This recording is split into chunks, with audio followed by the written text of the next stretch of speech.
and gentlemen, welcome to another exciting edition of the Simkins School for Human Rights. Of course, my name is Robert Green II, lead instructor for the school, and that was Roy Zimmerman, who was introducing us to the idea of Citizens United.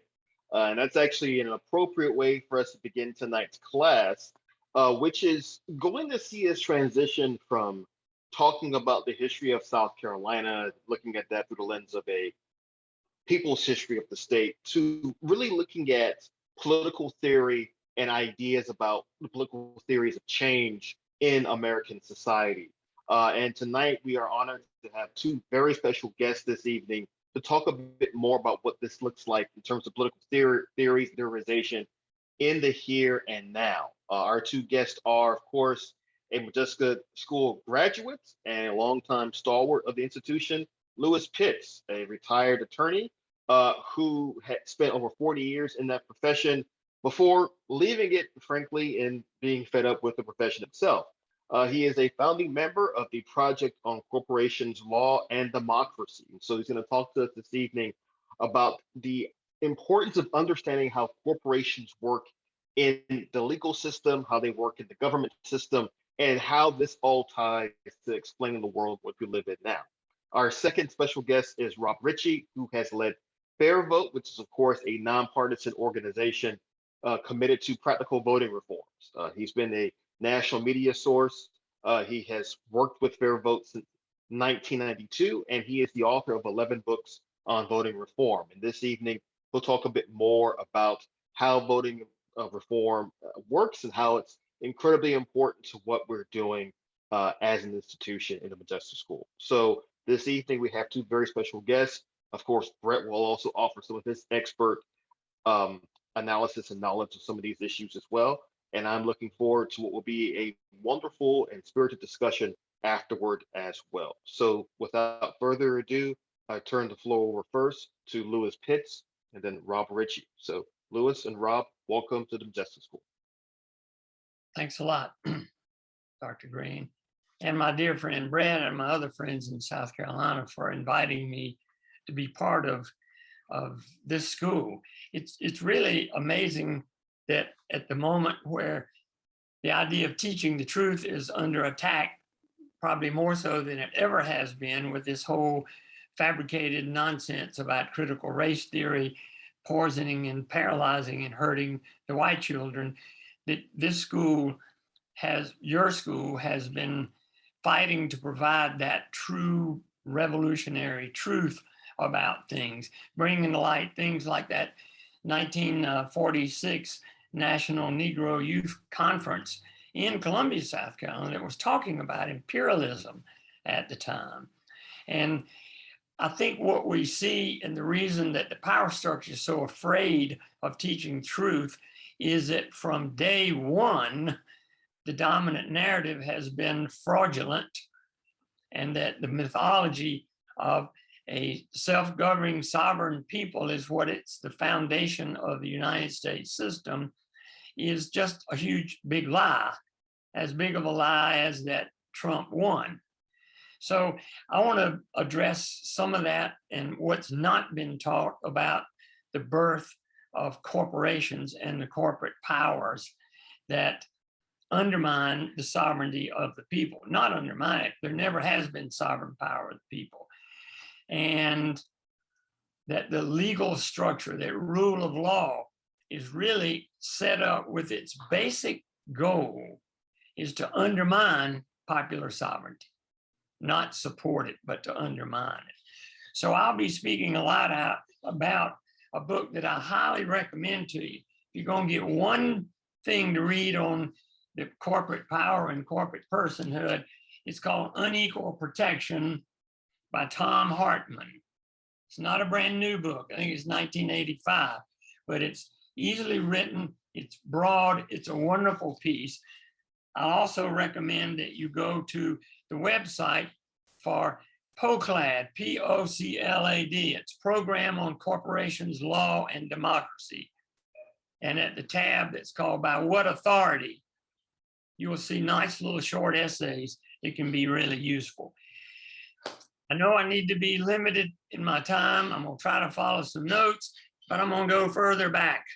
How about we start with Columbus?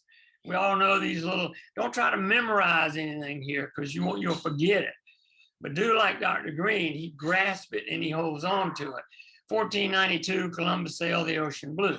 So we have an aspect of European countries beginning to colonize the rest of the world, to exploit.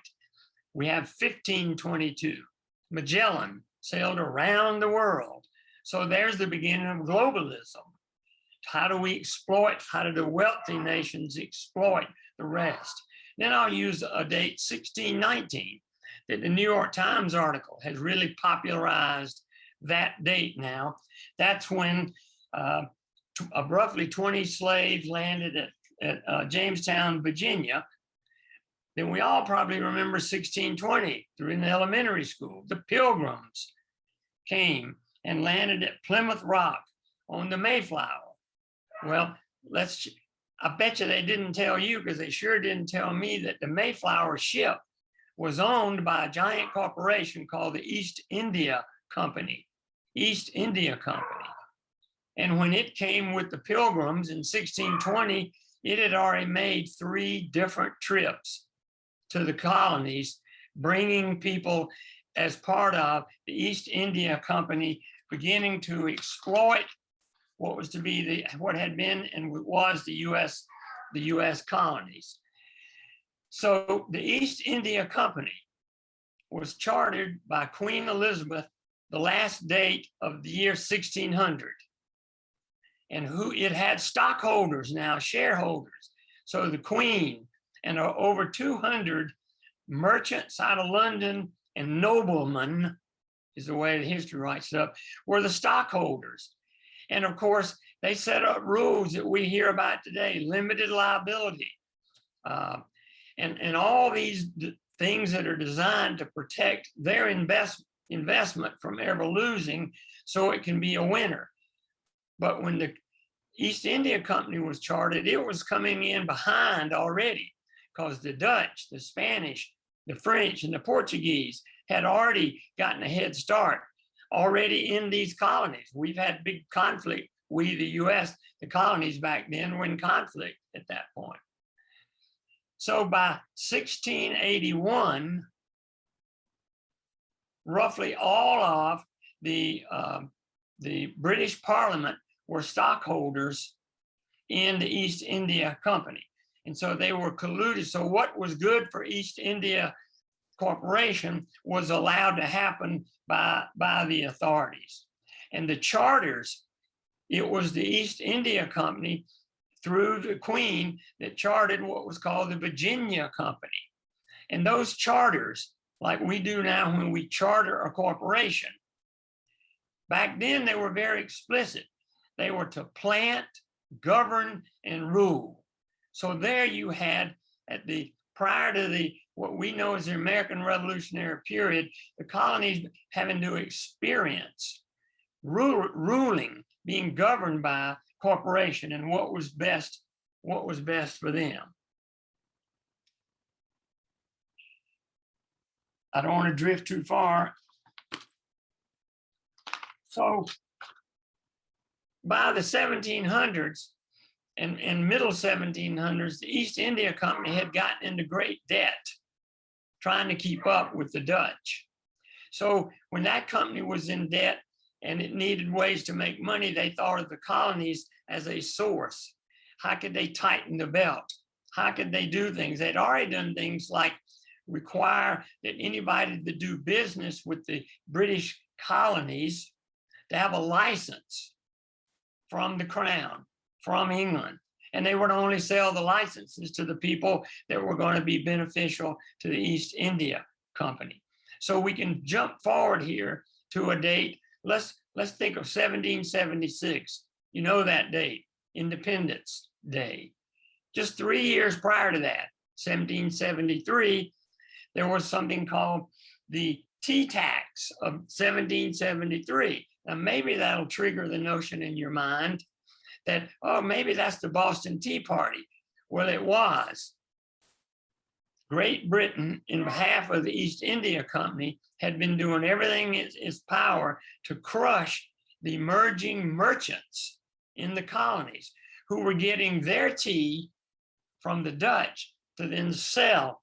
There were many, not that many, there were emerging merchants in the colonies that had their own ships buying it from the Dutch and selling it here in what were the colonies. That wasn't to be done. East India Company had a huge oversupply of tea. They wanted to dump it.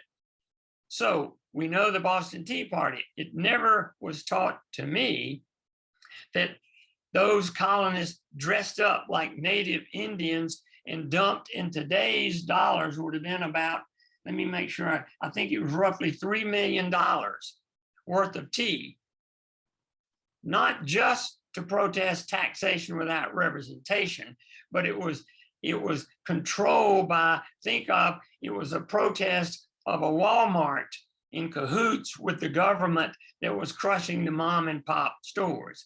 So that bit of civil disobedience was in behalf of the merchant class.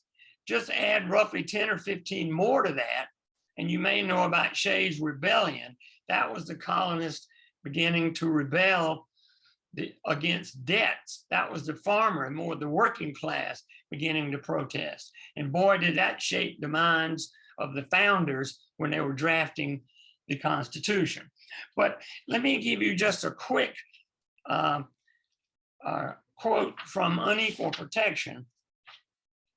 Back in the before 1776, the colonists who were getting ready to rebel and declare their independence, they had been subjected to nearly 200 years of rule by a giant corporation in cahoots with the ruling government. So there was a pamphleteer who went by the name Rustus. Now think about this on a pamphlet and how much this sounds like it could be out today.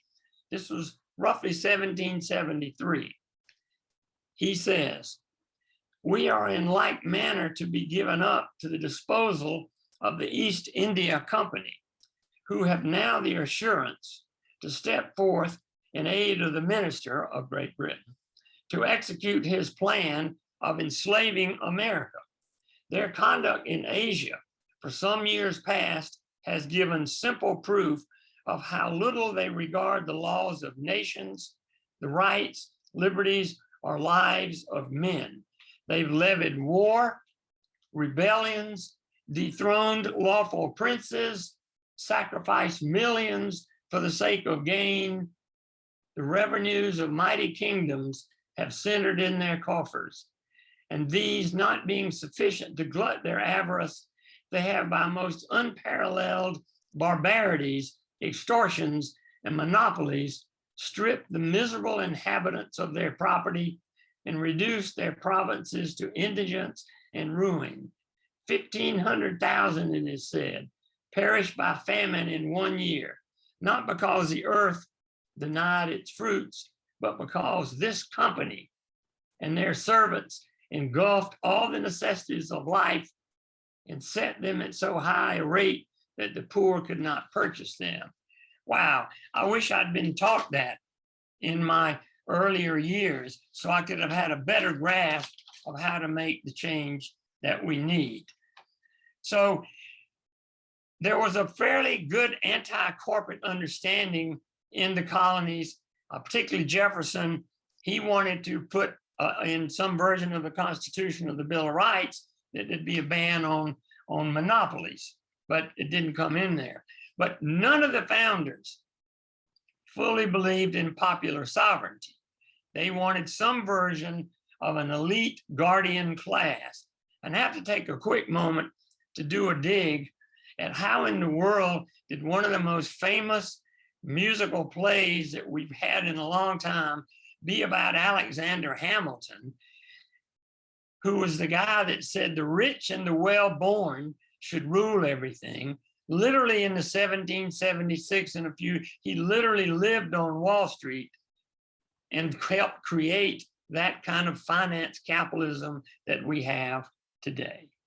So up to roughly in around the Civil War, at the state level that were issuing corporate charters, they had to be issued by a state legislature, not now where you write a Secretary of State and send in a few dollars and you get a corporate charter back. To be chartered as a corporation, you had to be engaging in work that was for a public purpose. You had to get a vote of maybe 2/3. Some states required 3/4 of the legislature to pass it. There was a fixed term. You couldn't have life in perpetuity like corporations have now. There were these safeguards to make sure you couldn't have interlocking boards of directors, to limit the power so that a corporation was in fact designed to have a master, the people. It was to be a servant to serve the public interest. Well, let's skip ahead. Luckily, not lucky, the Modjeska Simkins class has been a lot about race, and I totally support that. My presentation is not about that completely at all, but I am going to touch on that pretty solidly here.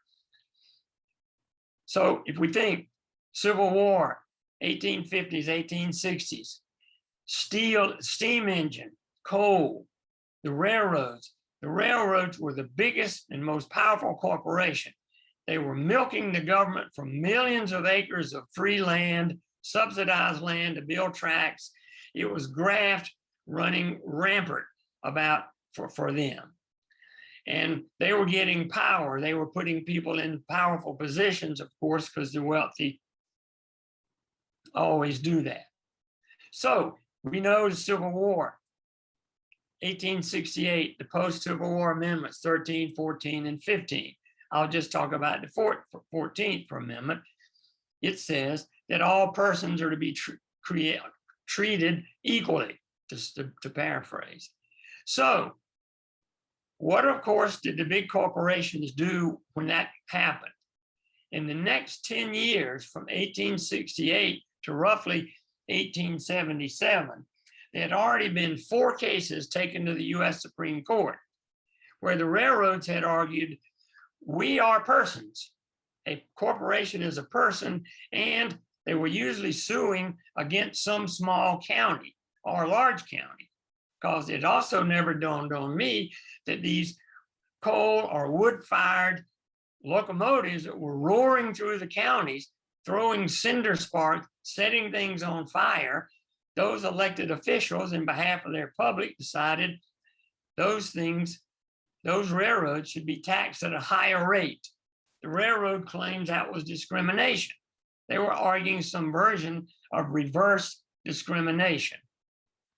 And the Supreme Court, in order to let them win, had to get over the threshold question: did the 14th Amendment word person cover them? And 4 cases had said, hell no, 14th Amendment was designed to be about African Americans and equality for the former slaves. But because they have nearly unlimited money, the railroads kept pounding on that issue. And I'm having to summarize here a little bit. But by 1883, there was one case called San Mateo versus, I think it was Pacific Railroad. They had made up, that's where, I won't take the time, but to read the quotes from the arguments from the lawyers in that case, it's just heart-wrenchingly disgusting how they argued the slaves have been freed and we support that. We believe in that. It's high time. But look what's happening now. The poor, and they literally use the word poor white man, is now being discriminated against in the form of the corporate form, because we know that an artificial person is entitled to those same protections. Well, that case where it was argued so starkly that I wish I could read the quote, but I don't have time, it settled without a decision. So there was no decision at that point. But by 1886, so here's a new date to remember. You got 1776 independence, 1886 is Santa Clara County versus Southern Pacific Railroad. Santa Claus for corporations. Now, in that case, it was a similar thing. the railroad was being taxed more than an individual. An example, this is not the facts on that case, it'd be like they had bought a $10,000 car and they were required to pay a $10 tax on it. And they went all the way to the Supreme Court to challenge that. Now, in the written decision from that case, the body of it says, we do not reach that constitutional question. And if any of you are versed a bit in law, courts go out of their way to see if there's a reason to decide a decision without reaching something as grand as a constitutional claim.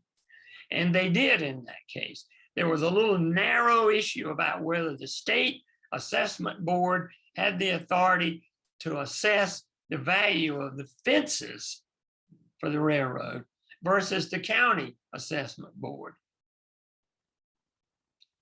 And they ruled in favor of the railroad. But in a head note to that decision, and that is a pithy 1 sentence, 2 sentence, very dense statement. There can be many of them at the beginning of a law case that is not written by the judges or justices. It's written by the publishing entity or the clerk of the court. And in that head note, it does say this, and I will read this, it's short.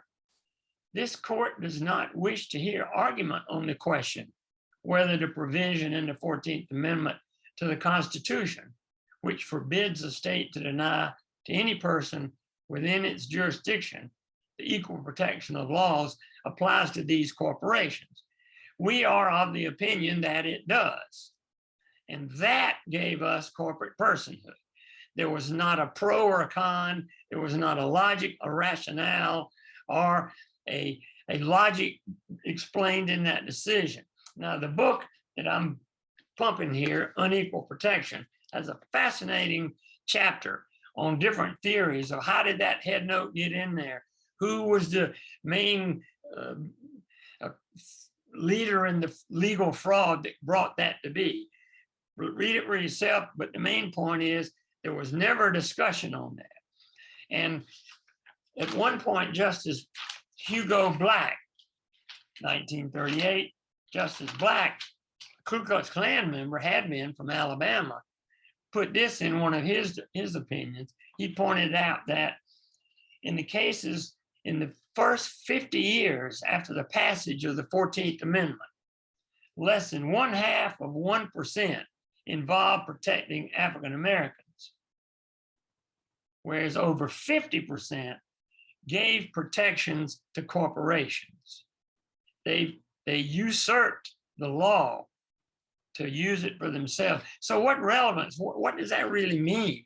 Well, the most obvious one is that led down the line to, well, Citizens United and some earlier ones in the 70s that said corporations have a First Amendment right to speak. Lo and behold, they morphed that into that spending money is speaking. Now that was an evolution. Corporations had also previously been given Fourth Amendment right. You have to have a search warrant before you can search a place of business. You can't just go in, like, you know, but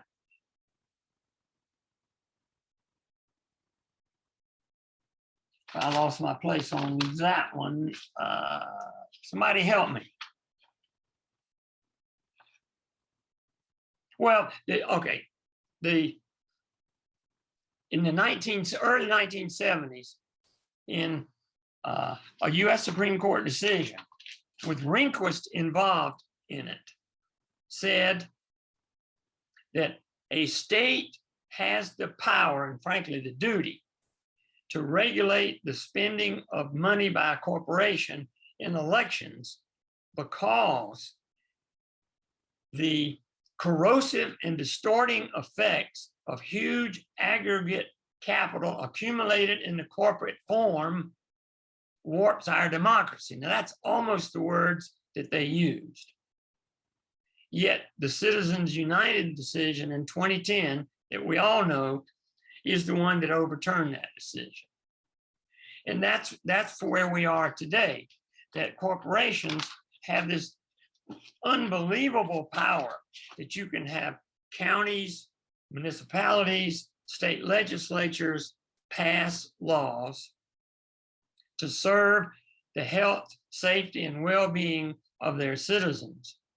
And corporations go into court wielding the power as a person and assert that they have a constitutional right to do various things, including make profit. And that's deemed to be valid. So that, I guess, my point here is that that's an almost laughable example of the legal system being in place to facilitate undermining sovereign power of people when they want to require a corporation to have to disclose what's the makeup of its chemicals and it puts in its gas, in its gasoline. And they go to, the corporation goes to court, and it's ordered that it's ruled that it doesn't have to reveal that type of information. So there's all types of corporations. Railroads is what I've been hammering on. There's banks. Let me read a quote that maybe you have seen, but maybe not, from the founder of Ford Motor Company, Henry Ford, about banks, since we tend to have a dominance in our society today by finance capitalists, hedge funds, Wall Street's, the central bank, the Federal Reserve. Here's what he said. It is well that the people of our nation do not understand our banking and monetary system, for if they did, I believe there would be a revolution before tomorrow morning. And I made a pledge when COVID first began to hit, that February and March period, that I wanted to dig deeper into how Wall Street works. So I highly recommend that you all take a look at, do it this way. You can get a daily email, an essay for free from a site that's called Wall Street on Parade. Wall Street on Parade. And I've looked at that and have read that almost. It's just mind-blowing how you learn that millions and trillions of dollars are created by a keystroke by the Federal Reserve to fund, to bail out the casino type work of these big Wall Street banks. It's the same ones, Goldman Sachs, et cetera. And yet we're told that we as people can't have Medicare for all because we can't afford it, or various other things. And you notice when we need to cough up billions of dollars for the Ukraine war, all of a sudden that money flows. One other book I'd like to recommend before I close, The Deficit Myth. It's not that complicated. It's by Stephanie Kelton, The Deficit Myth. And it makes the point, the subtitle, Modern Monetary Theory and the Birth of the People's Economy, that without driving inflation wild, which is what's happening now, we can produce the money that's needed to put people to work, to have a decent income, and to provide the things that we need as an infrastructure so that we don't have the engineers telling us that we have about a grade D in our infrastructure, that bridges are falling down and so forth. All this is possible.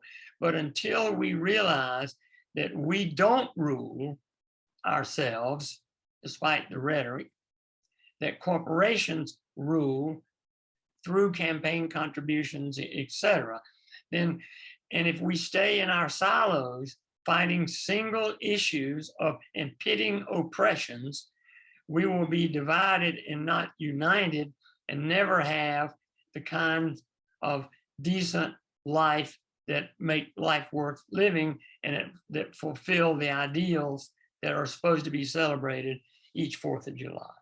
So let me stop and thank you all very much.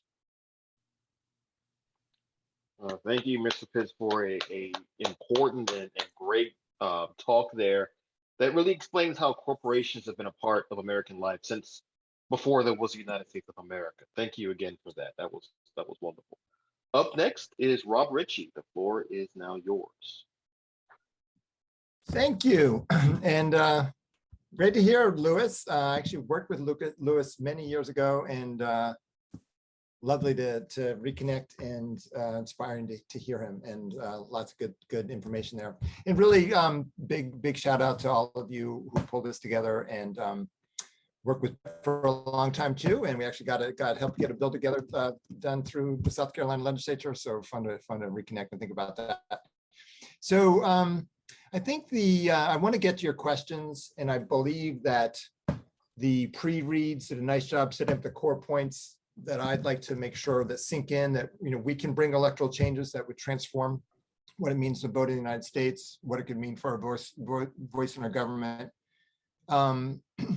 And don't want to kind of rehash that, but I'll get into some of that same material, but also really want to kind of lift up a couple things first, which is one, what about elections in the overall scheme of things, right? So there's so much community organizing to do, so much direct engagement with people, and elections can seem kind of distant from us sometimes, but they really also provide this chance to engage and debate with everyone when they're working well, right? It's just in some ways they're an organizing tool when they actually are functioning, where you can talk with people about real issues that you don't usually talk to and have a reason to mobilize and engage them.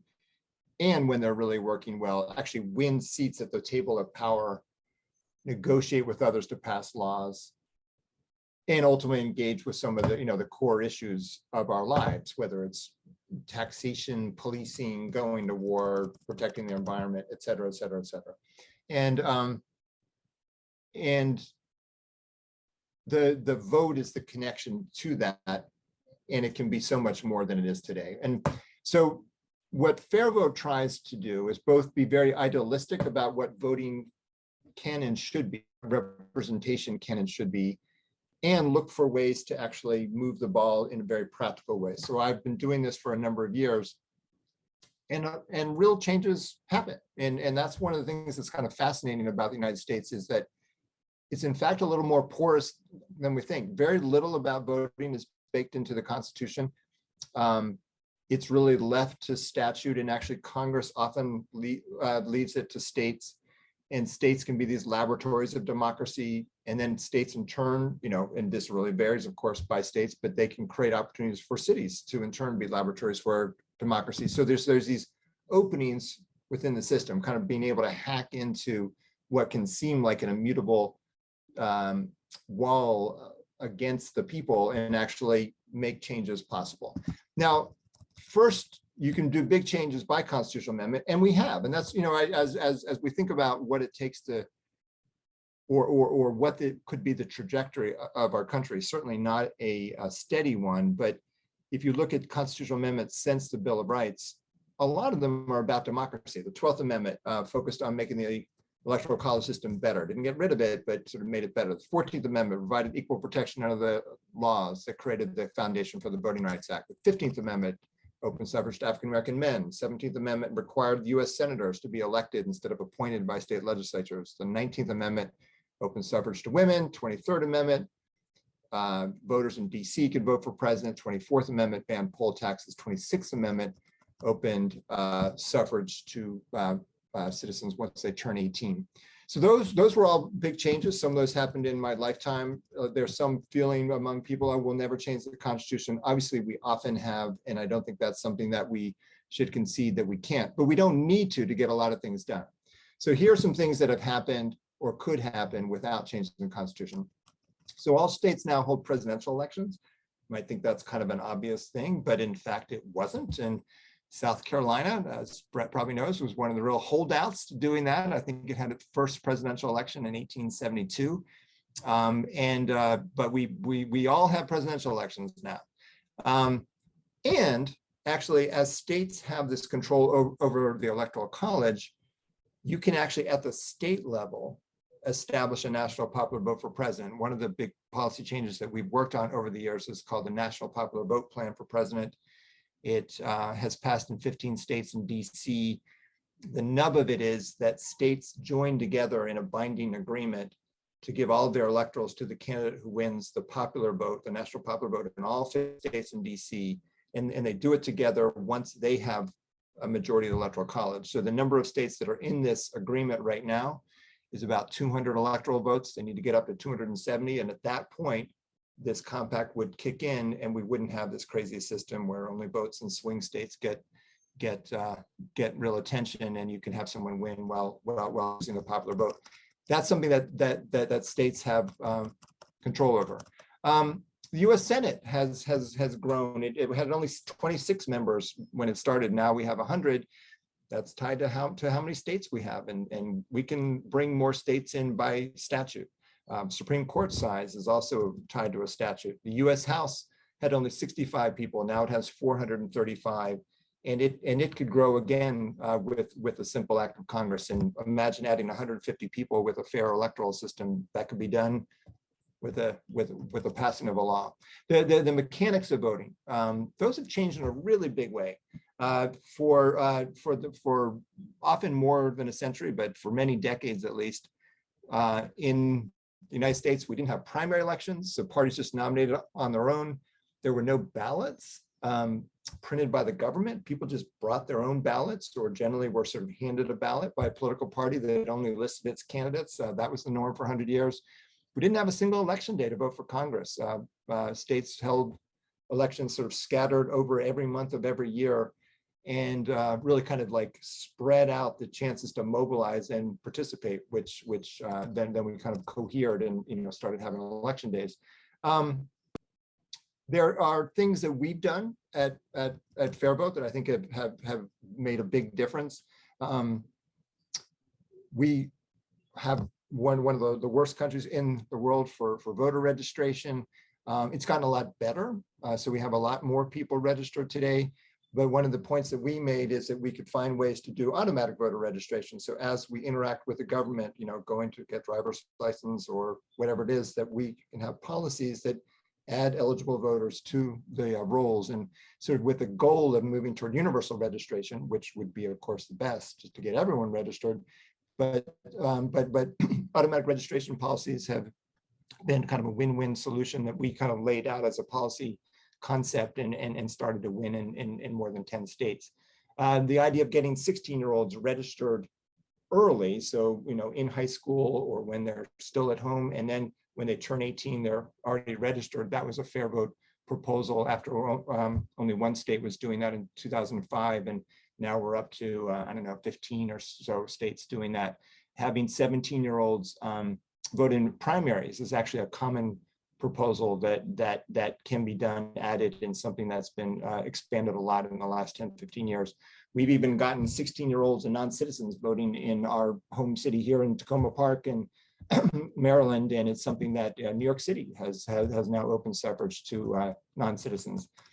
So the big things that we work on as a pre-reads layout are ranked choice voting and changing winner-take-all elections to proportional voting. That's been part of what we've worked on since we started in '92, and is what we've decided to really lean into now. All those other things I just talked about are important and people are working on them, but we're trying to take these, essentially normalize the ranked choice ballot instead of the single choice kind of X ballot in all of our elections, and then change the principle that winner take all, 51% of people should represent 100% of people, and change that to where 51% of people should elect most people, but other people should win their fair share.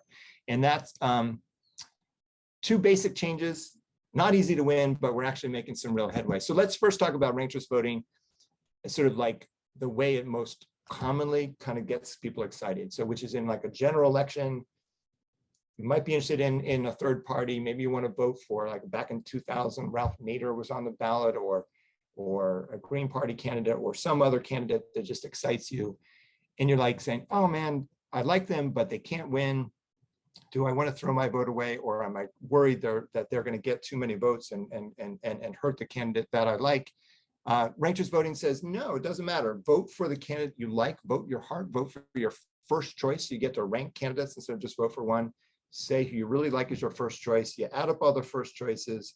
And if someone wins with more than half the votes in the first round, then you have a winner outright. And there wouldn't have been a quote unquote spoiler in the first place. But if the result is more like 45% to 40% to 15 or something like that, and that third party candidate is actually in a position where they might have changed the election because we don't have a majority winner, then that candidate in last place is dropped. And the people have not just voted once, they've been able to say who their backup choice is. So they've ranked. So you go to their second choices, those are added to the votes of the remaining candidates. And you get this instant runoff, a head-to-head comparison. So in the 2000 election, pretty clearly Ralph Nader's impact on the Florida vote would have been quite different, and probably Al Gore would have won that, and we would have had a different president. It can go both ways. It's not like it just helps one party or the other, but it opens the ballot to voting for whom you want. That's actually now the law in presidential elections in Maine, in US Senate elections, US House elections in Maine, and in Alaska. So they're actually using it this year in Alaska. They're going to use it in August in this special election that people might be aware of, where Sarah Palin's running against several other candidates, but it's going to be decided by ranked choice voting. That's something that states can do for the biggest elections on their own. And it could go deeper. The thing that makes it plausible that we can make this the norm, though, is it's not that we have to win only at that level to make a difference. And you can find a lot of allies for what I would say are more pragmatic, sort of practical changes. So more than 50 cities now use ranked choice voting, and a lot of them just wanted shorter, cheaper, better elections. So South Carolina has tons of runoff elections. A lot of the South does. You get 2 elections to get 1 winner. You could just combine them with this instant runoff system. And that's making more and more sense to policymakers. And it's 23 cities in Utah, including Salt Lake, kind of a more bluish city, but also a more conservative cities in the state used ranked choice voting last year. Republicans used it in Virginia to nominate their candidate for governor and other statewide offices last year, and they did it in 3 congressional races this year. Democrats used ranked choice ballots in several of their presidential races in 2020. And these are sort of like practical, handle crowded fields, avoid runoff elections, kind of make elections sort of sensibly better. Right there in South Carolina, working with Brett, we saw him kind of make the case for a policy that we had suggested as a good idea, which is to say when overseas voters are voting in runoff elections, they can send a ranked choice ballot back rather than just an X ballot. And then you can have that ballot count in the runoff. South Carolina adopted that before the 2006 election. Election officials really like it. It's the law now in 6 southern states. And those voters actually vote at a higher rate in runoff elections, even though they live overseas, than in-state voters, because in-state voters have to kind of come back and vote, and a lot of them just don't make that trip the second time. That's something that can expand. The general belief, though, is that we think we can argue that voting can become ranking. So what about proportional voting? What about changing winner-take-all elections? So it may seem like a wild idea that, so say if you're electing 10 people, and 30% vote a certain kind of way, they're like-minded, and they have a certain kind of wish for how they'd be represented, that they win 3 out of 10 seats, or the 10%, they win 1 out of 10 seats. That may seem quite different, but in fact, it's the international norm in most well-established democracies. Kind of something that happened in my FairVote lifetime is that Nelson Mandela was helped lead the fight and ultimately lead the first post-apartheid government in South Africa, and they established proportional representation for their legislature. And in the most inclusive one in the world, you actually needed only 1/400th of the vote to win 1 out of 400 seats. And that was something that sort of opened up representation in South Africa, literally to pretty much everyone. But there's a whole gradation of systems. You sort of read about democracy overseas, and you're reading about different parties winning seats, and it's like because they don't use winner-take-all elections.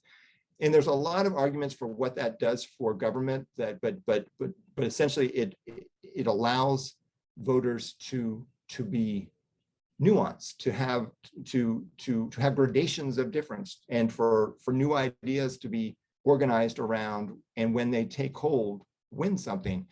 There was a study done showing of European countries with proportional systems. When you have new parties over like a 50-year period, more than half of them ultimately win seats in the national legislature.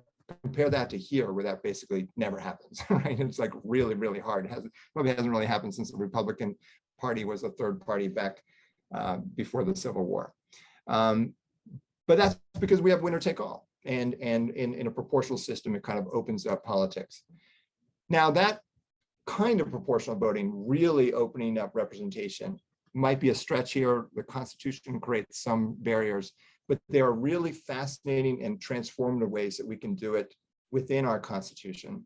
There's a bill in Congress, the Fair Representation Act, which would take states and move from one person representing each area to more than one. So you'd have a multi-member district. You'd have the same number of districts, though ideally with that bigger house we were talking about earlier. But what do you have? 7 seats in South Carolina. You could have like a 3-seat and a 4-seat district rather than a single member districts.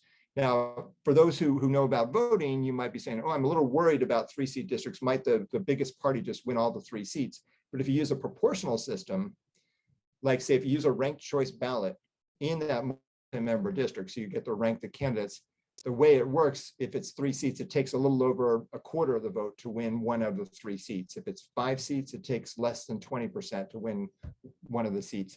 And that kind of really opens up representation. So we've modeled what the Fair Representation Act would mean if applied to congressional elections. And it would mean that both major parties would essentially have access to winning, pretty reliable chance to win everywhere except like the states that only have a single seat, where it still would be winner take all.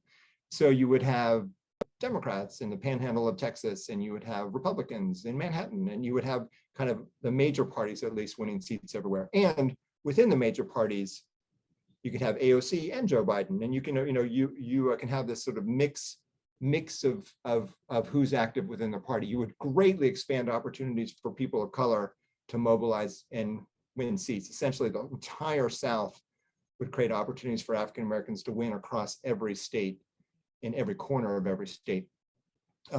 Pretty exciting stuff there.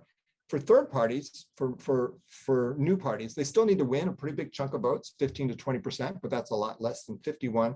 And because if you use a ranked choice ballot, they at least aren't splitting the vote, right? You can vote for your heart, and then you can give them their best chance, and then you can have a second choice. And their voice would be respected, and people would compete for that. Now, that could be done at a congressional level by statute. I think it actually can be done in my lifetime at FairVote. I think it's going to happen in the next 10 years with some hard work, because part of it is we are facing some immense challenges as a country. And I think that actually creates different kinds of political alliances than usual. And that does happen. That's why those big constitutional amendments sometimes happen, why big changes in our elections can happen. It comes when you reach a kind of crisis of the status quo, where it really isn't working well for almost anyone. It might be working for some people, hacking in and making lots of money out of it, but there's a whole lot of people with a lot of money who aren't actually getting that much out of this right now too, and or feeling uncertain, or feeling that their interests aren't being well executed because the system really isn't working very well.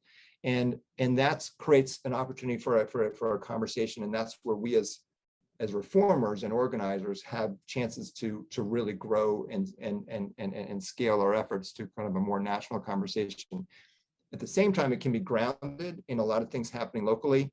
And I'll sort of end by saying that proportional systems are actually much more often used than people might realize at the local level, usually through voting rights cases. So the Voting Rights Act, while endangered by this Supreme Court, has been a tool to make changes to exclusionary winner-take-all systems, and usually changes to go to a single-member district system where there are majorities created for racial minorities so that they can help elect candidates within a winner-take-all system. But a proportional system also provides a means for people, and actually a whole mix of people, to have a chance to elect candidates of choice. And it's more than 50 cities or school boards, cities or school boards in Texas now use a proportional system called cumulative voting. More than 10 in North Carolina use a non-winner-take-all system. We're seeing more state Voting Rights Act passes. Now these are kind of blue state laws, but they're bringing the principles of the Voting Rights Act under state law and state courts.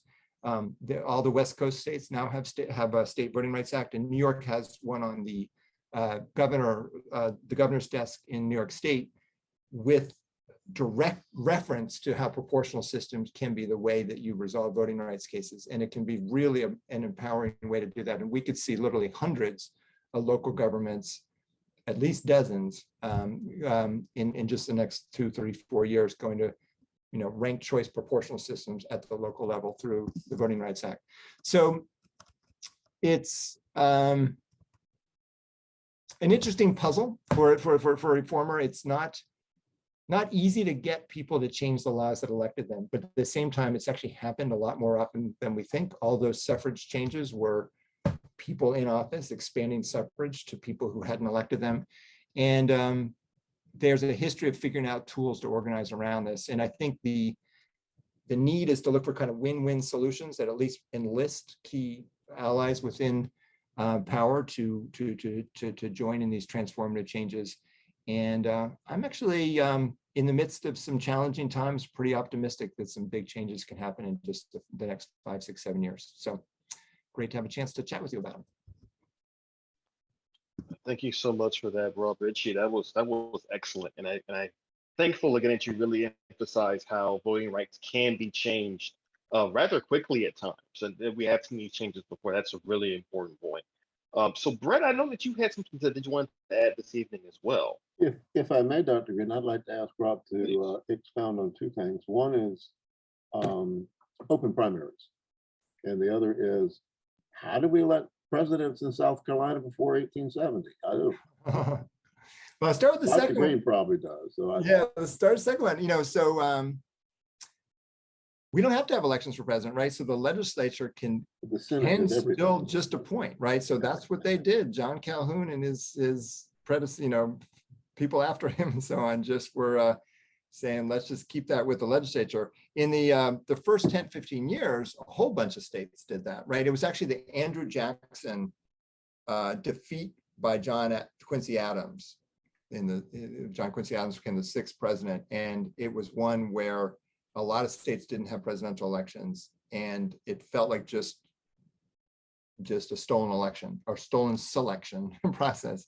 And that's the sort of the Jackson movement led to most states pretty quickly going to having elections for president. Not necessarily a lot of people voting, but that began to change and expand as well, usually by state action first. And then on the first one about open primaries, that's an area of sort of fascinating policy discussion. So the idea of a closed primary system is, you have to be registered. So you have to be registered to vote with a party to be able to vote in that party's primary. Sort of ties into the fact that we are the only country in the world where the government gets involved in primary elections. It's a really fascinating thing. Like most countries, or every other country, the party just nominates on its own, kind of the way we did as a country up until 1900. So there was a response to the fact that parties did this in this sort of closed, way without any elections at all. There was a move to saying we should have more people be able to vote and do it in primaries. And that was a movement of the turn of the 20th century, the early 1900s. And it quickly became an idea from just a couple of states to expand it to almost all states. But now there's a debate about who gets to vote in those primaries. So the government's actually regulating the primaries, establishing them. And then, some states don't have voter registration by party. So you have to have voter registration by party to have closed primaries. But the gist of it is that if people are independent, if people are third party, and you live in a state where it's a closed primary, like I live in Maryland, and you can't vote in the Democratic primary if you're not registered as a Democrat, then some idealistic 18-year-old registers to vote as a Green Party candidate or as an independent when they get their driver's license or they're 18, they can't vote in the primary. And so they pretty quickly sort of either have to make that decision to change their registration, or you can see changes where are opening up their primaries to at least independent and unaffiliated voters. And that's something that there has been more changes on in the last 10, 15 years than a lot of other parts of our electoral process. Well, I was thinking of an open primary the way that California started to do it. Oh, yeah. We have open primaries. I can vote in a Republican primary. And there have been repeated efforts in the last 30 years to close the primaries. And I would go in and raise hell because I live in a district that there was a 26-year period where if I couldn't vote in a Republican primary, I had no vote. And so when you bring that up, they look at the floor and, the bill dies. But let me use an example in California that when the election where our vice president ran for Attorney General. Was it the Attorney General race that Harris ran against two? What happened was an open primary, and so people didn't choose somebody by party; they chose the candidates they liked. And so in California, all the voters had two Democrats to choose. Yeah. Not a Democrat or a Republican. That's the type of open primary I'm talking about. Yeah. Maybe I'm using the wrong term. Yeah. Well, sometimes people use open primary. Sometimes open primary just means it's open to sort of independent voters or everyone, but they're still separate. Or you can sort of throw it, so you can throw everyone together where you have a blanket primary. You sort of have the everyone more popular candidate may win. Yeah. Well, actually, I'll give you an example of kind of a novel. Well, taking the California approach. So the California approach, everyone runs on a single ballot. This is also true in Washington and in a variation done in Louisiana. So everyone runs together. You vote for one, and the top two face off head to head. And it could be two Democrats, it could be two Republicans, it could be a Democrat and an independent. That's the California system. That's the Washington state system. The problem with that system as it's played out is that first round has a lower, less representative turnout, and you have just two people on the ballot, and that does take away some voices that could be good voices for our politics. People, talking about bold ideas that just can't get through the top two. So Alaska's just right now is having a top four system. So they have that same thing. Everyone runs together, you vote for one, and then the top four people advance. And that's actually just happening right now. So there's a special election for US House, and the results are just being counted right now. This is the one where Sarah Palin's running in it, but it looks like Sarah Palin will advance, another Republican's going to advance, an independent's going to advance, and a Democrat's going to advance. And so there's going to be four people. Then they'll use ranked choice voting to handle having more than two candidates. So that's the new Alaska system. So it combines that blanket open ballot with more candidates getting to the general election using ranked choice voting. So what that means in Alaska and all their state legislative races, actually there's generally not more than four people running in any of the legislative races. So they'll basically have everyone who wanted to run gets to be on the November ballot, and then they'll use ranked choice voting to handle that choice. So that model is not easy to win legislatively, but I think is one that really has a kick in its impact. Thank you. That's quite helpful. I didn't know about the way they're doing it in Alaska.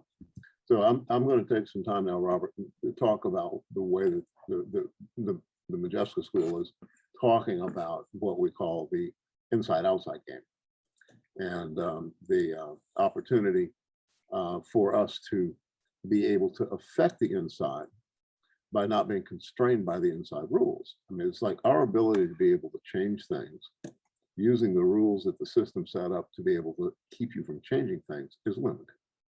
It's very limited. And our theory has been that we need to build the power to be able to change things on the inside to have the power coming from the outside.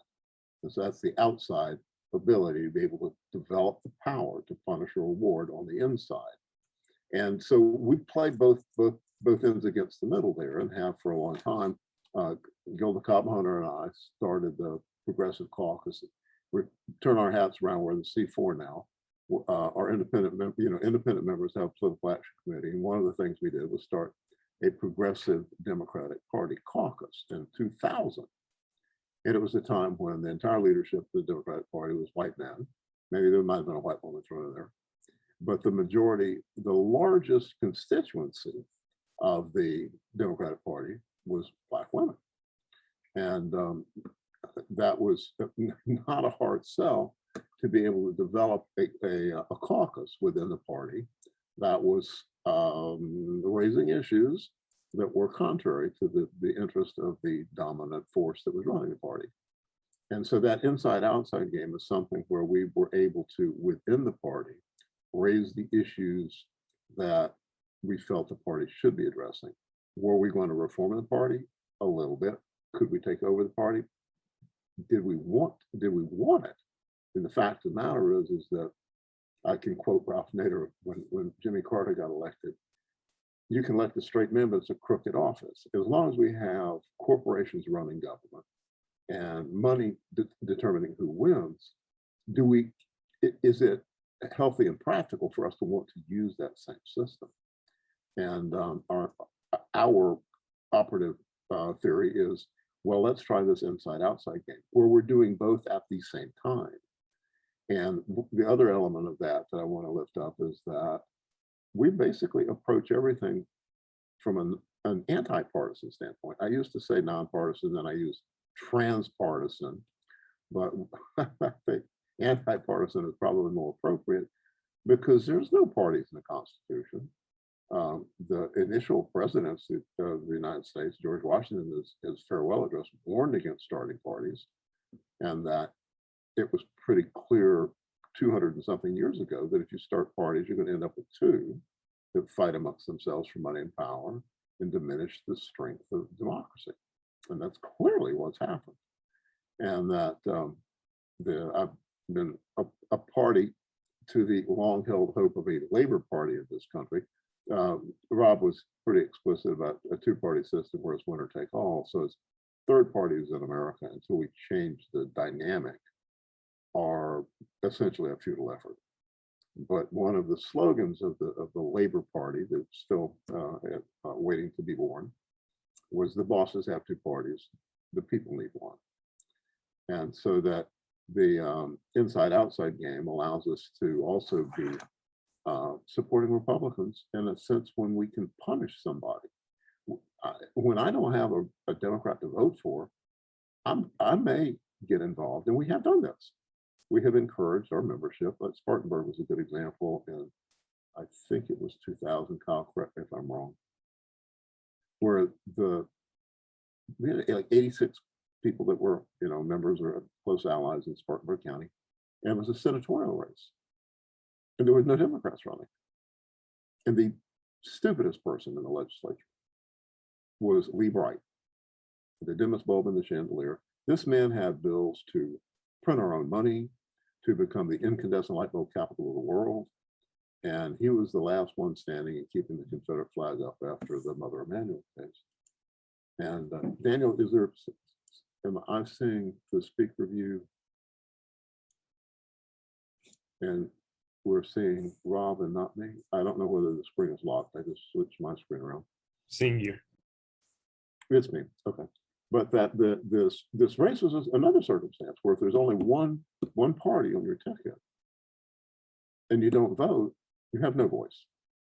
And so if your voice is to try and punish the least representative person, then what we did in Spartanburg was to talk to our membership, and they knew, I had personal experience as one of the candidates. He was a Wofford graduate, is a lawyer, and he was wrong on most things. But he wasn't somebody that you would be upset, speaking to, convivially on the street. He wasn't insane. And so we got behind Scott Talley, and I talked with him. I said, Scott, we're going to support you. You passed our audition. You're not insane. And so we decided the best way to support him was not let anybody know we're doing it. But he won in a hair of his chin run off between him. There were like 5 people running, and he would not have won that seat if we had not been involved. And the League of Conservation Voters was working with us on that. But that's the type of thing that Democrat, quote, strong democratic institutional parties won't do, can't do. They're not going to cross lines and vote for a Republican. But that's the type of inside-outside game where we're developing the power to punish or reward. If we don't have any power, we can't win it. So how do we develop power in a system that is designed for us not to have power? And so that's, again, an element of that, playing both ends against the middle, being involved with the inside of the politics, building the power on the outside of the politics, and developing capacity to be a player. And Dr. Green, I think that's probably at least the nut of my bolt that I wanted to talk about, if you want to take it to questions. And I had something, wait, I had something for Brother Pitts. Oh, Lewis, you there? There he is. You didn't speak about the Tillman Act, Lewis. You know about the Tillman Act of 1907? No, I need to defer. I don't want to put you on the spot, but I swear to God, I didn't know about this until a few years ago. And Becky makes fun of me because she'll find me talking to like the cashier at a grocery store about Ben Tillman being the cause of all our problems. And so Mr. Tillman's been on my radar screen for a long time. 1907, Teddy Roosevelt was the Teapot Dome. Somebody, one of you smart historians, tell me there was just all these scandals, the fuel and railroads and all that stuff leading up into the Teddy Roosevelt's tenure as president, when populism was getting a bump, and Roosevelt came out against corporate money in politics. Dr. Green, can you put a footnote on that? Yeah, I mean, that was basically by the time Theodore Roosevelt comes into office, you are starting to see a backlash against the trust, against the entrenched corporate power in Washington and elsewhere. And certainly with Roosevelt's administration, Theodore Roosevelt, that is, he does make himself known as the trust-busting president for that very reason. And so, picking up on that sentiment, the senator from South Carolina, Pitchfork Ben Tillman, who we curse daily for having written the Constitution that we live under, that was designed to disenfranchise people, Black people and white people, just basically, just demolish the notion of democracy, struck a blow that is still in effect, that congressional people can't take donations from corporations. And so anyway, that's a footnote, Brother Pitts, I wanted to share with you. That's a good one. Very good. Dr. Green, that's the last of my queries for our presenters. Take it. All right, so I think this is a good place for us to stop and to solicit questions from the class. I think these were two very important and very interesting conversations this evening. So if there are any questions, please put them in the chat. While we wait for questions to come in, I'll put a couple to our guests this evening. So for Lewis Pitts, my question to you is, what got you so interested in really exploring the role of corporate power in America? Because I can tell, I mean, I will tell over the years, this is something that's really near and dear to your heart. So I'm curious as to what's pushed you into really being focused on how corporations have really influenced America. And for Rob, my question to you is, I think your presentation on voting rights was a really important one, because most Americans are not aware, I think, of the history of voting rights in this country. So I guess my question to you is sort of an odd one, I admit, but I'm just curious as to your answer to it. If you were given the power and authority to rewrite the Constitution as it comes to voting rights, how would you write it? Like if you were starting the United States from scratch right now, and you were asked, okay, we're going to let you write the voting rights section of the Constitution, how would you handle that? So you can, Lewis and Rob, you can answer those questions I have, or do you wish to answer them? You want to jump at it, Rob? Since you asked yours last. Sure. This is Rob's daydream come true, Rob. Oh yeah. Go for it. Thanks for giving me this power. Maybe. But if I could do anything, I think we wouldn't have a president.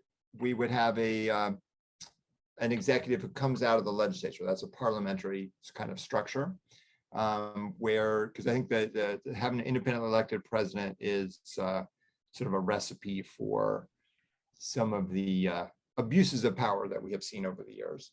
When you have the executive come out of the legislature, you have accountability to the elected representatives. I would not have a U.S. Senate. I wouldn't have an upper body that checks the powers of a representative lower house.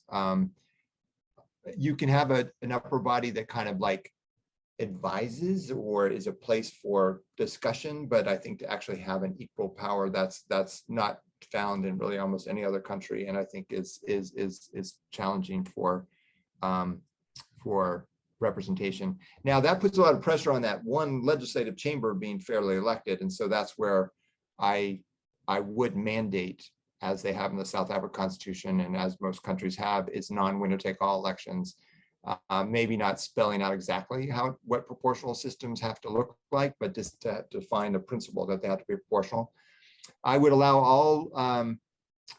all Americans, and we can define what we mean by that, but I think it can be citizens is an easy definition of that, but I think we need to keep an eye on what it takes to become a citizen and how we define that. But I think that every American adult should have suffrage rights, and that extends to everyone, right? So you don't deny people when they're incarcerated, you don't deny people when they live in Puerto Rico, you find a way to give suffrage to everyone. And so there is a proposal to put a right to vote in the Constitution that's just actually being reintroduced right now. It had its most sponsors. We worked pretty closely with Reverend Jesse Jackson's son, Jesse Jackson Jr., when he was in Congress. And at one point he had a bill to do a right to vote in the Constitution with the entire Black Caucus was on that proposal. And I think that's a good conversation to have about having an affirmative, clear right to vote. So I think you need a right to vote. You need basically a right to representation with a proportional requirement, and really try to kind of remove some of these structural checks and balances and have the checks and balances come from essentially just representing more people. So that's my big power thing. We also have to think about the relationship between the federal government and states, and I'm actually for the idea of, within clear definition of rights being protected, allowing states to go beyond what we have nationally and be innovators of policy. And so while you want a floor of protections, I think you want to create the conditions where states can do more. So that means allowing states to be policy innovators and not just be told exactly what to do from the national government. So kind of working that whole conversation out is something I'd want to do in my constitution also. Rob, that sounds like states' right rap. I'm not going to go there. But Nebraska has a unicameral legislature, right? Nebraska does, and so I want people to know that this is not something that can't happen here. Is Nebraska the only state that has unicameral? Nebraska is the only one. Of course, we actually used to have a lot of city governments used to have upper chambers, and none of them have it anymore. And almost no other country has an upper chamber with equal powers to the lower chamber. Do you have a handle on how the Nebraskans feel about its functionality? Yeah, it's a guy named George Norris. He was a creative U.S. senator who was part of that sort of progressive era movement of the 20s and 30s, and he led an effort to do it. And they have initiative rights. The right to an initiative, I think, is something maybe we need that in our Constitution also, but that is something that at least some form of it, so that people can have their own direct voice at least sometimes. Yeah, it was a successful effort. It actually won big. And it's the only state that does it, but it's actually not remotely controversial in Nebraska to have just a single chamber. Dr. Green, if you would repeat your question for Lewis, because I already forgot what it was. Well, I got it, man. You got it? What is it? Yeah. Well, it was a little over 20 years ago, and I stumbled into the colleagues that I had with Program on Corporations, Law, and Democracy. And it just infuriated me that I'd gone through law school, all the under education to that. I had tried to be the best lefty I could be, reading Marx and everything else, and never had a clue about the Santa Clara case or what a legal fraud that was. And touching on Brett's point recently about inside outside, as part of this, up until the Civil War, including as late as 1855, the US Supreme Court was reminding us that corporations are creatures of the state, and that if your state constitution, in its charter, in its language, reserves the power to revise, alter, or even abolish a corporation, it can, that's not a inviolate charter. So, for example, if you in South Carolina would look in your state constitution at Article 9, it reserves the power over corporations. Our North Carolina charter has that. So if you had enough of an inside game to use, and actually there's some statutes on the book that usually allow some figure. It's usually not down at the grassroots level. It's your attorney general or somebody that can bring a proceeding quo warranto, meaning by what authority, and say, you nuclear power plant are illegally and dangerously storing spent nuclear fuel, and we're going to demand that you stop that. And if you don't, we have the power to basically impose the death penalty on you. And some of the courts use that language. So the potential and the realization that a complete fraud is the predicate for the notion that a corporation has a First Amendment right to spend leaves the door open for a lot of organizing and a lot of way to make that change. And I know Brett can probably talk about the role that your alliance played in supporting Move to Amend. There's powerful efforts out there right now to amend the Constitution to make it very clear that non-human beings cannot be persons. Brett, didn't y'all get involved shortly after Citizens United with the Move to Amend work? We did, but I was stretching for some kind of positive gain from that. I mean, we can't change DC till we change SC. It was one of our right. Prime directives, and as long as we send the people we're sending to Washington, we don't have much of a voice there. But we raise hell anyway, and certainly we are a charter member of Move to Amend, and we do support that. And your notion of using state statutes or state constitutional authorities, not statutes, state constitutional authorities to be able to go after corporations is something that we need to dust that off. We do. And the notion that education, I don't know, many of you may have watched the January 6 hearings today. Mm-hmm. It's mind-blowing how outrageous that is. And while I don't think we should in any way worry, I guess we should worry about those 21 million armed right-wingers out there, but education, if they can be made to realize that they were played for fools, and we could just flip a few neurons a little bit over in their understanding and have them wield all that anger and hostility toward the corporate powers that are ripping them off, and how it's not immigrants and Black people and the whole replacement theory, we could have fundamental change and a people's revolution here. Well, Dr. Green, I don't know whether Lewis answered your question or not, but it made Marjorie happy. Oh, he definitely did. No, that was excellent. Thank you so much for that. We have considerable time and not that many people. If you want to open the floor for questions, and they can ask them. We have a few questions in the chat now. Okay. One is from Don. This is actually for Rob. Does ranked choice voting approximate a parliamentary system? It does not. Yeah, the parliamentary system describes like a structure of government. So basically means you don't have an independently elected president or governor or mayor. You don't have that independently elected person. You just have a legislature that then the legislature picks their own executive. And you see that often in local government, but that's very common overseas. So that's the structure. Ranked choice voting is a method of election, and that can be applied in all kinds of ways. So ranked choice voting is a very good way to elect presidents. It's a very good way to elect mayors. It's a good way to just elect people, and it can be applied essentially within a range of structures. Gotcha. All right, and this one's for Lewis. This is from Joseph Tolliver, and he's referring to the readings on the website for the Justice School. He said, he asked, the article states that capitalism is not a political system. That's the case. What is it? And the article makes it clear that capitalism is not a political system. It is an economic or social system. So Lewis, could you kind of explain the difference between those, if you don't mind? Well, I'm not sure what that article actually said, but one of the a very powerful point that the rich and the well-born, the powerful have tried to make, is that somehow we have a private enterprise, a free private enterprise, and that in any decent democracy, you keep your economy separate from the political arena. So of course you don't have a party that's called the Capitalist Party that way.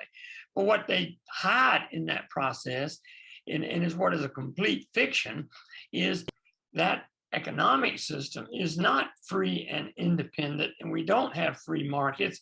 Look at all the subsidies, look at the rigging, and I could go on and on about how much there's the interface of who gets what. Railroad companies got, millions of land, that builds a base and so forth. So I can't be specific about what the questioner has in mind because I'm not that familiar with what that reading was. Robert, if you want to help out, I'd be delighted. Right, sure. Yeah, so the reading on the website, this is what it says exactly. It says, let's see if I can find it really quickly. It says, it gives some definitions about capitalism. At the beginning, it says, what is capitalism?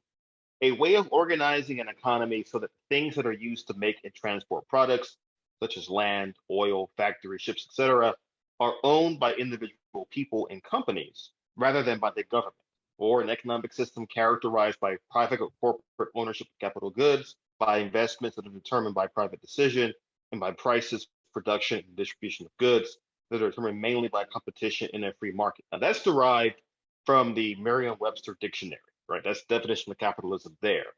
And it lists definitions of capitalism from the dictionary, from Adam Smith, who of course argued for the idea of the invisible hand of a free market. But at the end of it, it mentions that note that these descriptions of capitalism refer to individual rights and describe capitalism as an economic or social system. Capitalism, much to the surprise of many Americans, is not a political system, nor is it written into our Constitution. So really, it's more a reference to how the U.S. Constitution doesn't say America must be a capitalist nation, but it is describing more the system that our economy works on. Now, it does go on, however, to say on the Modjeska School website that it mentions that the Cato Institute, the libertarian think tank, they mentioned the idea of political capitalism, where it's an economic and political system in which the economic and political elite cooperate for their mutual benefit. And that actually might be a bit closer to the system that we might have in place in the US today. But it's more in terms of the basic definition of capitalism. And again, I think there is some debate as to where the economic definition ends and the political definition begins. But I think that's a really, really important point from Joseph there about what capitalism actually is and how it applies to everyday life. It really is, Robert. And that is a rather dense section, Joseph. I'm so glad you read that. You may be the only person that did. But the question of that capitalism not being a political system is clearly referenced in there by having these different entities discuss what they see capitalism as. But the bottom line from the libertarians was that there's no burden on capitalism to deal with individual needs. And so there's no social construct with capitalism. There are those that are the Keynesian people that believe that if we make the people rich, the benefits will trickle down on you and you will get better. And so that's called capitalism. I'll stop there, Robert.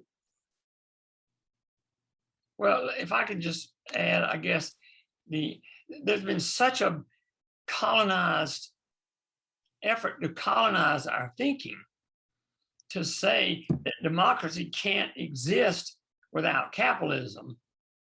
But what they're also saying is that what that means is your political system, meaning your elected officials acting in behalf of the public interest, should never regulate anything to do with that. Leave it to be free and it'll all sort out. So that's one of the things that corporate personhood does, makes it nearly impossible to do the regulation that's necessary to keep the corporate world from externalizing all the bad stuff from exploiting the people even more, 18 hours a day, child labor. That's how those things were ruled, that they were not proper. So it's all just a head trip to say the economy needs to be left alone. It'll work by itself, unless they don't make money, and then they want the government to bail it out, as we know. Yes. Right, let me bring it down from being a head trip to being actual South Carolina practice, because it's not South Carolina's constitution. It's not really South Carolina law, but it's within South Carolina's regulatory function. When DHEC was created, the Department of Health and Environmental Control, which is an oxymoronic term, their charter said that their mission was to take care of health and environment while maximizing industrial development and employment.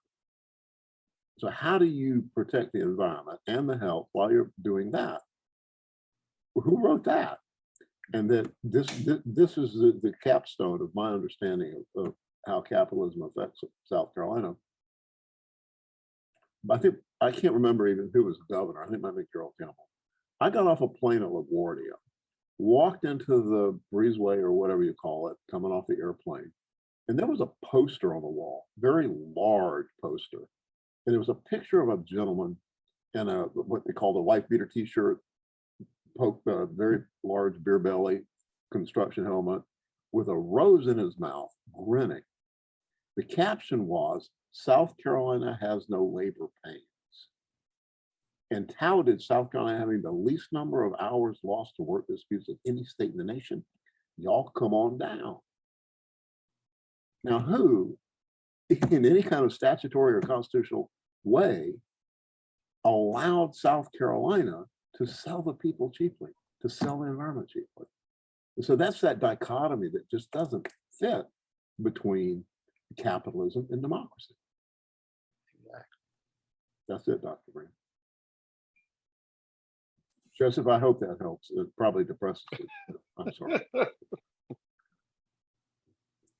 Now, speaking of depressing, well, not really depressing, but I think this is another interesting question. This is from Daniel. This is for Lewis. He says in the chat, for Lewis, I agree with you on the deficit of popular sovereignty during the founding of the United States. That said, many revolutionaries understood the U.S. as part and parcel of the unfolding of modern freedom. For instance, Frederick Douglass called the Constitution, quote, a glorious liberty document, end quote. Karl Marx stated in his anti-slavery letter to Lincoln that the U.S. was where, quote, the first Declaration of the Rights of Man was issued, end quote. Fidel Castro positively cited the Declaration, and so on. The American Revolution, including the Civil War, was not utopia, but it was once considered emancipatory. As we often hear today, do you think the revolutionaries of days gone by were wrong in their analysis? Ooh, Daniel, very solid educational question also. I think that it was a major break from having a divinely ordained king, or that what our nation was putting on paper. The ideals there are to be celebrated and strived for, in my opinion. So I support those. So I think those now I realize somebody refreshed me, the white guy that was such an abolitionist said it was a charter from hell, because William Lloyd Garrison. yes, Right. say it again. William Lloyd Garrison. Yeah. Exactly. That because the very structural nature of it was 3/5 of a person and protecting the slave trade, and so that was horrible. But the idealism in there of not having a divine authority or a warlord or a church ruling you was liberatory, and it was what was used to induce and seduce the regular people to come along that way. And I was a mentee under Ann Braden, and she would talk about, we need to take those positive things that are there those promises, the ideal pieces of it, and fight like hell for them, because they're waving them in front of us. Look at the lingo that we have, a great shining, city on the hill, and all that. All the while, we are. It seems like the most rotten in what we do with the militarism, the imperialism, the way. Look what we don't have in our nation with regard to healthcare and workers' rights. Our daughter lives in Austria. Holy mackerel! It's like a heaven over there with regard to how things. And we hear so many, because of propaganda, think, gee, we got it pretty great, right? We don't. So I don't know if that responded. I hope it did. That I think that, yes, I'll stop. Sorry. No, Good that's point, Daniel.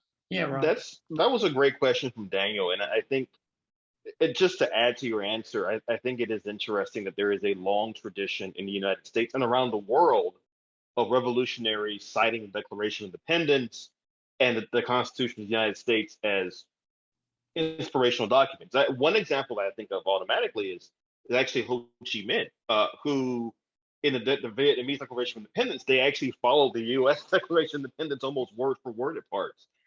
So I think there is a lot to be said about how, on the one hand, the men who wrote those documents were certainly creatures of their day. They were certainly flawed, but they give us examples to think about, to strive for, and to really utilize in our own time. And I want to, and I apologize to the class because I'm a little bit of a voting rights nerd. So I have another quick question for Rob here, because I found his talk about voting rights interesting, especially the section about the size of the U.S. House of Representatives, because I think most Americans aren't aware that the number of 435 is kind of arbitrary. Like it could be a lot larger than that. So my question to you is, what do you think the size of the U.S. House should be in terms of numbers of representatives?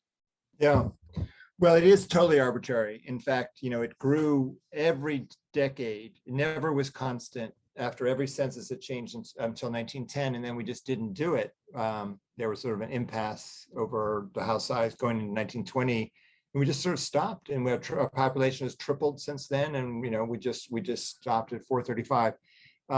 So that means every representative now represents 3 times as many people as they did in 1910. So even if we wanted to go back to 1910 size, we'd have to actually have 3 times as many members. One of the proposed members of the bill, pieces of the Bill of Rights, would have actually meant a much bigger house. Sort of international norms would be at least around 600, 650, kind of like relative to population. But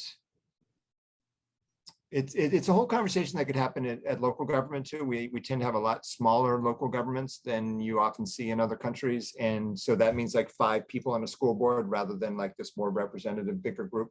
So we're just not, so we don't sort of think that way, but I think it's a healthy conversation. I think we, at a minimum, just to kind of psychologically break from it, I'd love us just to go to 438 or, just crack the 435 code and then, and then realize, oh, we can do this thing. And so, New York Times had a great editorial calling for going to about 600 members in the House and going for the Fair Representation Act in these 2 full-page editorials over the course of a weekend back in 2018. And that would be a nice combination for me.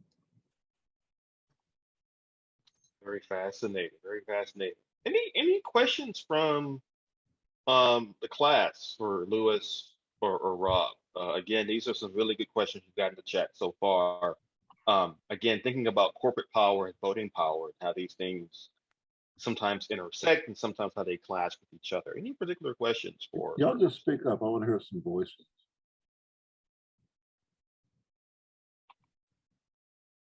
Oh, actually, I see a question from Baba Derek. This I can already tell this is interesting. In Charles Beard's book, The Economic Interpretation of the Constitution, he said there were 4 groups represented at the Constitutional Convention: real property owners, personal property owners, shipbuilders, and manufacturers. Given that since the beginning there has been, given that since that time, given that beginning, has there been any time in U.S. history where money was not an influencer on our politics. I think that's actually what he's trying to ask there. And that could be either Lewis or Boy, I'd like to throw down on that one. I would say hell no. And I guess part of what you feel in my moral outrage here is the whole thing in practice has been rigged, thoroughly rigged. And the sooner that we in today's moment can start with that predicate and not spend our years resisting that, because that's so uncomfortable to believe. If I wish, that's why I said I wish I could, rather than make a talk to a group, hand out a tablet that would give them not my knowledge, because I don't have that much, but give them the real feeling of where we are and the existential threat to life on Earth with climate change, thermonuclear war, and more, and realize that we have to not be duped and not have so many people. And I guess what's that level of liberal? I think it ought to be reformed, but I don't want to dare get out there at a revolution of values or revolution. That's too uncomfortable. That we have to make real change, because in my mind, there's never been a time. There have been ebbs and flows, like a tug of war. You got, let's take Roosevelt and the New Deal. Yeah, there was a little bit there about some regulation and so forth, but it was awful. It left Black people out, etc. But we've got to start from what history can teach us, and that is why the bad guys are so afraid of teaching truth, in my opinion. Others? I have a comment. Go ahead, please. So I guess what I'm troubled by listening to both presenters who are excellent. I think human beings have espoused theories and theories they actually use, and the two never match and never have and probably never will. I think it's a matter of managing polarities, which is what Brett was talking about to some extent, because I think there is no solution to this. People are self-interested and partisan, and I don't know how you eliminate that.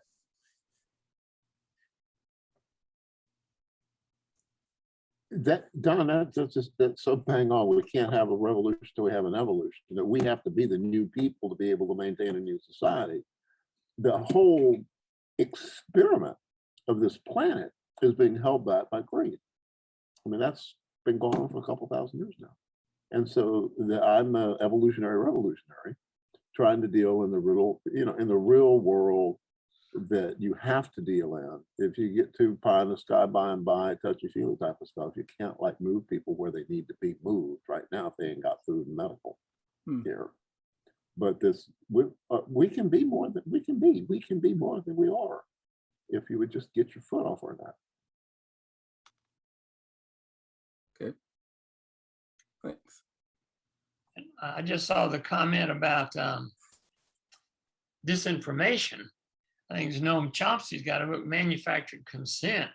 I feel terrified about how much power social media, as well as mainstream media, have over creating what we are as human beings. I feel there's a devolution in humanness. And if we don't get a handle on it, that's up there with climate, in my opinion. I feel there's a frivolity. There's a wonderful book, I think it was roughly 1885, called, 1980, Amusing Ourselves to Death by Neil Postman. And he talks about how pathetic the level of discourse is. And I think the United States, which is supposed to be so great, the level of our political discourse is heartbreaking. And at one point I read a statement that the capitalist system has long ceased being just an economic system. It's a system designed and intended to shape the consciousness of those who comprise the consumers in that economic system. So we're at a real danger point, this tug of war. If we don't teach truth and get to the punchline quickly, I just fear that it's too late. I am. Rob, you muted yourself. You got something to say here? Well, I was just ready to chime in. I think I thought there were good answers, good thoughtful question, and good thoughtful answers. I would just say maybe just echoing what you were saying, Brett, is that there is a a history of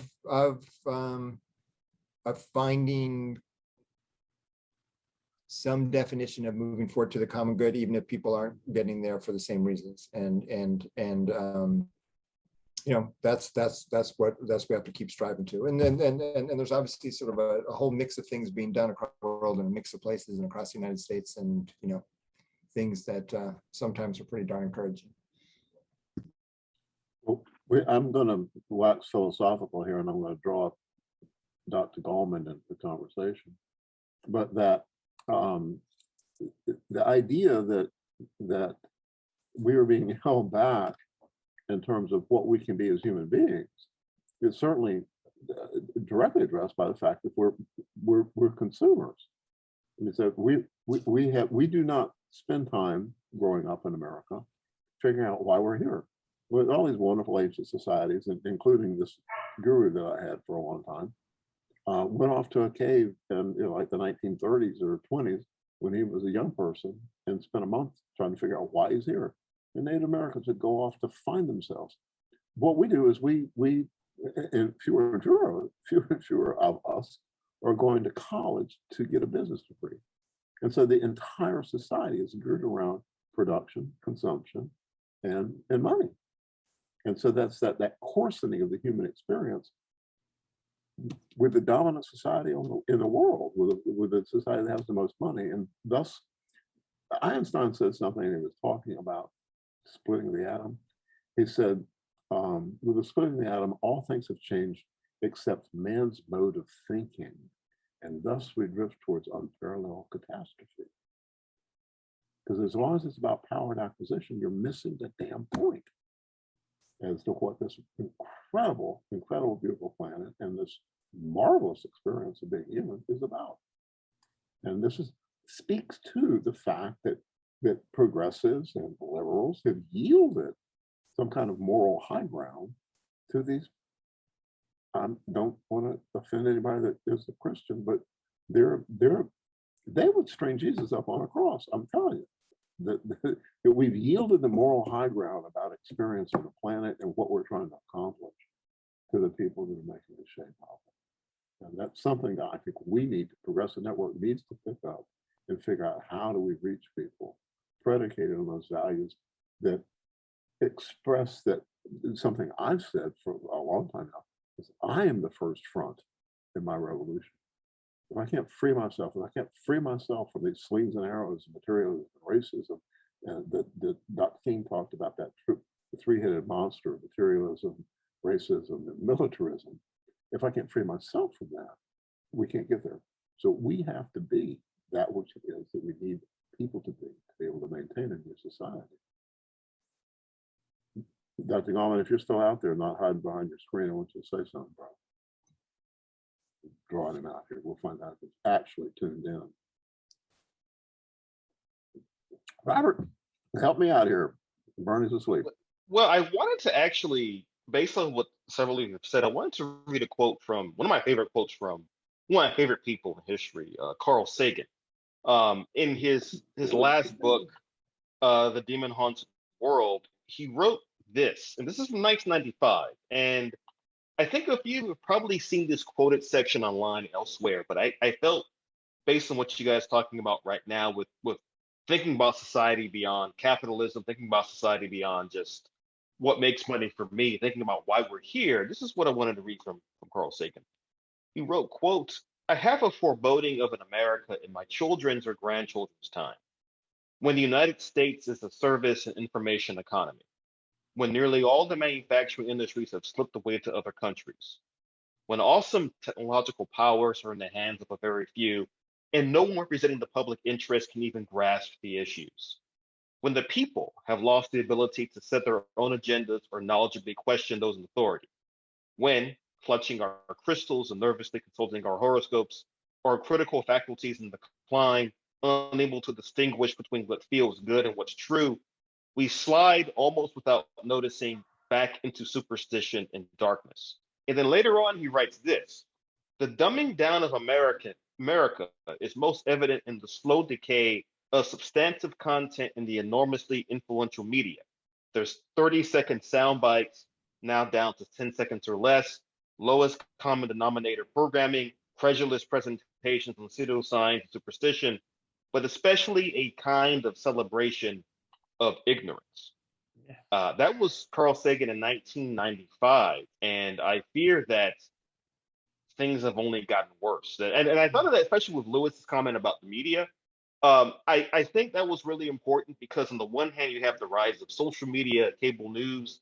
On the other hand, a worrisome trend is the decline of local news and how local news in terms of local television news, local newspapers have been in decline for a couple of decades at this point. And this is an incredibly toxic combination that we should also be very concerned about, which again, I think ties back both to Lewis's point about the growing influence of corporate power, because so much of local media has been corporatized.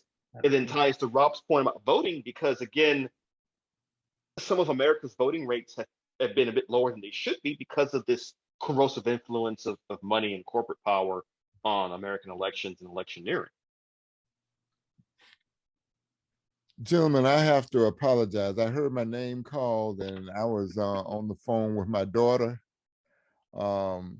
But there was a key word that I heard that I wanted to, I don't know whether anyone has dealt with it. I don't know whether Barbara Derrick has dealt with it at all, but the whole concept of ignorance, because there is a science that's dedicated to inducing ignorance. It's called agnotology. And agnotology was initially weaponized by the tobacco companies during the early periods of saying that cigarettes are hazardous to your health. But now agnotology is being weaponized in politics and education. And one is feeding on the other. And what's happening is that the more ignorant that people get, the less sense politics makes. I think Isaac Asimov, and I don't remember his exact quote, but some years ago, Isaac Asimov, the great biochemist and science fiction writer, says something to the effect that America's getting to the point where we say that my ignorance is just as important as your knowledge. And so I'm wondering whether or not there's anything, because it seems to me that the engineers and the utilizers of agnotology are now playing their end game, attacking the educational system so that they can institutionalize ignorance. Am I far off the discussion? I'm sorry. No, thank you, Brother Oh, not at Dahlman. all. You can go, Pat, you just came in right at the right time and rang the bell. It really speaks to that slogan that we have that I got fussed at for making a big banner one time. Southern by the grace of God, stupid by choice. Okay. All right, somebody want to argue against Brother Dahlman? I may have fed this notion. I think I've been saying this for a few years. The most important issue for us is how do we keep hope alive? How do we keep hope alive? If you don't believe in this wonderful thing called people power, you won't pick up the phone and call the phone tree to go fight City Hall. And we have to not internalize how difficult it is for people power to manifest. As Rob has pointed out, there are creative ways, there are existing ways, there are ways that dominate in Europe to have an electoral voting system that is much more representative. And we have to just realize how many other communities have similar versions of what we're talking about out there. If we only see the half empty part of the glass, you give up and you don't even commit suicide or you do drugs or whatever. And there's something so exciting about being in solidarity. That word from the labor movement is just I think it's a synonym with love. You fight some righteous battles, and I don't mean necessarily with arms, be with people and go to speak at city council and other things. It's a way to bond. It's a way to get the juices flowing. It's a way to keep hope alive. And we simply must do that and recognize that we're pretty different and we need a united front against the fascist takeover of everything.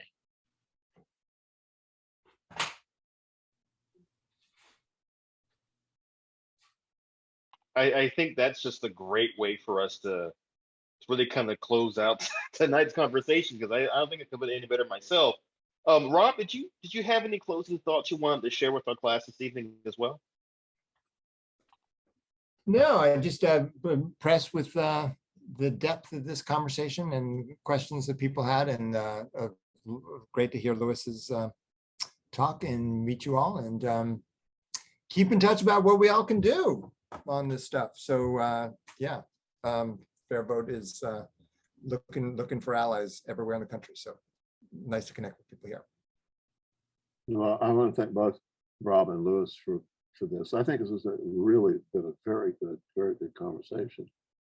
And that, Lewis, when you talk about keeping hope alive, one of the things I talk about, and that's something that we try and promote, is we have to convince people that caring can do good. Because when we engage people, we're trying to get them engaged in our inside-outside game. And we know that voting ain't gonna save you necessarily, but you've got to get organized. So that means you got to think that caring can do some good. So we've got to touch them with something they care about that they can take action on. We got to cook that down, not to hope is kind of like out there, but caring about something that affects your life. That's the organizing tool that we need to be able to use on a local level to build a movement with the power to punish or reward. And I'll leave it at that, Dr. Blaine, take us home.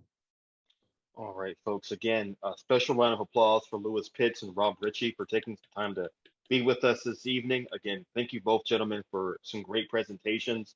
Again, corporate power versus people power. At the end of the day, that's a big part of what the Justice School is all about.